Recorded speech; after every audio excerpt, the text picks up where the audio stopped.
السلام علیکم، میں آپ کی خدمت میں حاضر بلال قاسم اور آپ دیکھ رہے ہیں میرا یوٹیوب چینل جان پہچان۔ آج طالبان کے حوالے سے انکشافات کرنا چاہتا ہوں کہ یہ کب مرز وجود میں آئی، اس کو تحریک کو چلانے والا کون اور کیسے، یہ سارا کچھ آپ کو اس ویڈیو میں انشاءاللہ بتاؤں گا۔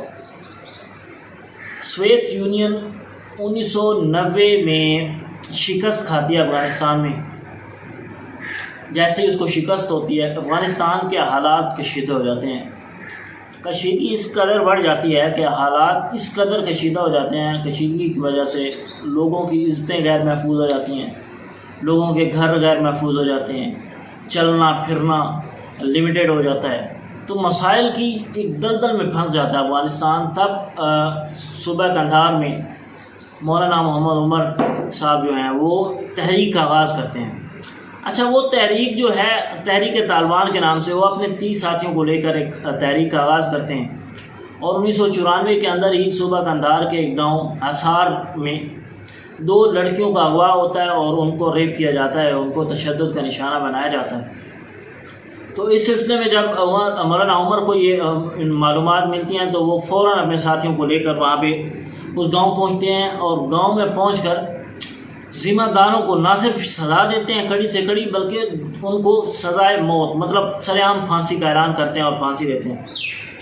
جس کی وجہ سے ان کی مقبولیت، ان کے قد کاٹ میں مزید اضافہ ہوتا ہے۔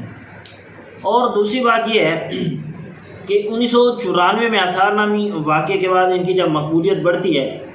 تو 95 میں باقاعدہ طور پر جا کے صوبہ ہرات میں قبضہ کرتے ہیں۔ جب صوبہ ہرات میں یہ قبضہ کرتے ہیں تو ان کا جو نیٹ ورک ہے وہ صرف قندھار یا ہرات میں نہیں رہتا، بلکہ پورے ملک میں گھومنے لگ جاتا ہے۔ جب ان کا نیٹ ورک پورے ملک میں گھومتا ہے، پورے ملک میں نیٹ ورک بنتا ہے، تو اگلے ہی چند سالوں میں یا اگلے ہی سال جا کے یہ کابل پہ قبضہ کرتے ہیں اور وہاں پہ اپنی حکومت قائم کرتے ہیں۔ یہ حکومت قائم کرتے ہی انہوں نے سب سے بہترین بات جو آج تک کفار کو کھٹکتی ہے اور کھٹکتی قیامت تک رہے گی، وہ سب سے کھٹکنے والا، ان کو سب سے ان کے خلاف وہ اس مذہب اسلام ہے جو وہ نہیں چاہتے، اور ہمیشہ وہ اپنی چال بازیاں اور اپنے پلانس بناتے ہیں مسلمانوں کو اور اسلام کو ڈی گریڈ کرنے کے لیے، مگر جسے اللہ چاہے اللہ اسی کو عزت دیتا ہے۔ تو یہاں پر بات یہاں تک نہیں رکتی ہے۔ جب کابل میں حکومت بن جاتی ہے تو 11 ستمبر 2001 کو نیو یارک میں حملہ ہوتا ہے، اور نیو یارک میں حملہ امریکہ ایک ڈرامہ بنا کے، ایک پلان بنا کے، الزام لگا کے طالبان سے کہتا ہے کہ آپ ہمیں اسامہ بن لادن دیں۔ یہ اسامہ بن لادن بھی افغانستان کا باشندہ ہے اور یہ تحریک طالبان میں بھی رہ چکے ہیں۔ تو جب وہ کہتے ہیں کہ ہمیں اسامہ بن لادن دیں تو وہ صاف انکار کر دیتا ہے کہ ہم نے اسامہ بن لادن کو نہیں دینا، اگر آپ ہمارے ساتھ جنگ چلنا چاہتے ہیں تو ہمارے ساتھ اللہ ہے، ہمیں اللہ کے سوا کسی کی ضرورت نہیں ہے، تو آپ جنگ کرنا چاہتے ہیں تو خوشی کی بات، جنگ کریں، ہمارے ساتھ ہم حاضر ہیں۔ تو اس سلسلے میں امریکہ اپنے اتحادیوں کے ساتھ مل کر افغانستان پہ حملہ کرتا ہے، اور افغانستان پہ حملہ 17 اکتوبر کو کرتا ہے۔ 17 اکتوبر 2001 کو یہ چند ہی مہینوں کے اندر یہ حملہ بھی کر دیتا ہے اتحادیوں کے ساتھ مل کے، اور یہ بھی قبضہ کرنا چاہتا ہے کیونکہ اسلام ممالک، دشمنی ممالک، یہ ممالک ہیں، تو یہ چاہتے ہیں۔ اور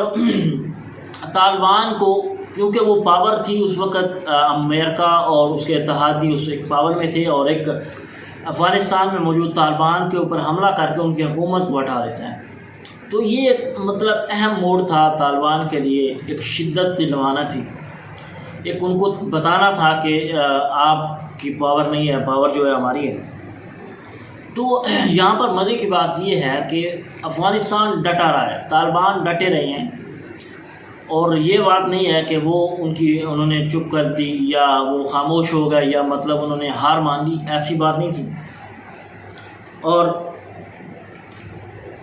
اسی کے بعد فوراً مولا عمر جو ہیں، جو تحریک طالبان کا آغاز کرتے ہیں، جو بنیاد رکھتے ہیں، وہ روپوش ہو جاتے ہیں۔ روپوش اس طرح ہوتے ہیں کہ مطلب 2013 میں ان کا بیٹا یہ اعلان کرتا ہے، یہ تصدیق کرتا ہے کہ مولا عمر 2 سال پہلے وفات پا چکے ہیں، حالانکہ 2 سال پہلے وفات پا چکے ہیں، مگر 2 سال بعد 2013 میں یہ اعلان ہوتا ہے ملا عمر کے بیٹی کی جانب سے کہ معاملہ اس طرح ہے کہ ملا عمر جو میرے والد ہیں وہ انتقال کر گئے ہیں۔ تو معاملہ یہاں تک پہنچا۔ پھر 20 سال سے طویل جنگ، 20 سال کی طالبان کے ساتھ امریکی فوج اور امریکی اتحادی جو ہیں وہ لڑتے رہے ہیں، جنگ جاری رہی ہے، شدید جنگ، اور اس طرح ہو گیا کہ مطلب ایک مقام ایسا آیا کہ جہاں پہ امریکہ کو یہ محسوس ہوا کہ ہم جیت گئے ہیں۔ مگر حقیقت یہ ہے کہ طالبان جو ہے وہ اپنی حکمت عملی کے تحت مسلسل جنگ میں رہا ہے، اور اسے ہر جگہ پر اس نے یہ محسوس کروایا کہ ہم ہیں، ہمارا ایک ایمان ہے، ہم اسلام کی خاطر قربانی دینا چاہتے ہیں، دینا جانتے ہیں اور دیں گے انشاءاللہ۔ تو اس معاملے میں یہ ہوتا ہے کہ گورنمنٹ جو ہے افغانستان میں اشرف غنی کی ہوتی ہے، اور اتحادی ہوتا ہے وہ امریکہ کا، اور امریکہ کی کٹ پتلی کہہ دیں کہ امریکہ ہی لے کے آتا ہے حکومت میں، اور طالبان آہستہ آہستہ آہستہ آہستہ اپنی دیوار کو سٹیپ بائی سٹیپ آگے جاتا ہے۔ اور اسی طرح 2021 2 ماہ پہلے تقریباً وہ سرعام آتا ہے اور بتاتا ہے کہ ہم نے کام اپنا شروع کر دیا انشاءاللہ اور ہماری جیت ہوگی۔ تو قرآن پاک میں بھی ہے کہ کامیابی جو ہے وہ مسلمانوں کی ہے، اسلام کی ہے، اللہ تعالیٰ نے اسلام کو پاور دی ہے، اور یہ جو کفار ہیں انہوں نے مٹنا ہے اور مٹیں گے انشاءاللہ۔ تو وہ آہستہ آہستہ 38 صوبے ہیں افغانستان کے، وہ آہستہ آہستہ آہستہ آہستہ وہ کامیابی کی طرف جاتے ہیں اور قبضہ کرتے جاتے ہیں۔ اور تقریباً 4 دن پہلے انہوں نے کابل پر قبضہ کیا ہے۔ کابل پر قبضہ کرتے ہی دنیا میں ہلچل مچ گئی ہے کہ یہ کیا ہو گیا ہے، یہ داڑھی والے، یہ پٹکے پگڑی والے یہ کہاں سے آ گئے ہیں، انہیں کون لے کے آیا ہے؟ اور وہ جب آ گئے ہیں، وہ ایک سٹیج پہ آ گئے ہیں، انہوں نے قبضہ کیا ہے اور ایک سسٹم بنا لیا ہے، اور فوراً ہی انہوں نے تاریخ دہرائی ہے اسلام کی، اور انہیں یہ بتایا ہے کہ ہم نے امریکہ کے اتحادیوں کو، گورنمنٹ کے لوگوں کو ہم نے آف معافی دی ہے، اور جو لوگ محکموں میں کام کر رہے ہیں وہ کر رہے ہیں، سویلینز جو کام کر رہے ہیں کریں، کاروبار جو ہیں وہ جاری رہیں، ہمیں اس سے کوئی سروکار نہیں۔ ہم نے جمہوریت کے ذریعے آنا ہے، جمہوریت کے ذریعے اس وقت جو ہے ملا عبد الغنی صاحب جو ہیں وہ نامزد ہوئے ہیں، صدر افغانستان کے عبوری صدر ہیں، تو وہ لے کے جا رہے ہیں۔ اور اشرف غنی جو سابقہ صدر ہیں افغانستان کے، وہ ایک عجیب معاملہ ہوتا ہے کہ کیا بیس طیارہ آتا ہے ان کو لے کے جاتا ہے، ان کا جو پلان ہے رہنے کا وہاں سے نکل کے تاجکستان کا ہے، مگر تاجکستان کے حالات پتہ نہیں کس طرح ہوئے ہیں کہ انہوں نے ان کو سٹے کرنے کی اجازت نہیں دی، طیارہ اترنے کی اجازت نہیں دی ہے، اور وہ طیارہ جو ہے وہ چلا گیا ہے عمان میں، اور وہ عمان میں سٹے کر رہے ہیں۔ اور ابھی نئی باتیں آ رہی ہیں کہ عمان سے وہ تیاری میں ہیں، اور تیاریاں ہو رہی ہیں، وہ چند ہی ہفتوں میں امریکہ میں رہائش پذیر ہو جائیں گے۔ اچھا، معاملہ یہ ہے کہ آپ نے یہ ہسٹری جانی، اور یہ بات یہ ہے کہ میں اینڈ پہ آپ کو یہ کہنا چاہوں گا کہ اس وقت طالبان برسر اقتدار ہے، سب سے بڑا دشمن جو ہے انڈیا، اس کی چیخیں نکل رہی ہیں، اور میں مبارکباد پیش کرتا ہوں طالبان کو اس جیت پر۔ اور یہ ساتھ دوسری بات یہ ہے کہ انہوں نے عام اعلان کیا ہے کہ ہمارا جو اگلا سٹیپ ہے، اگلا قدم ہے کامیابی کی طرف، وہ کشمیر ہے،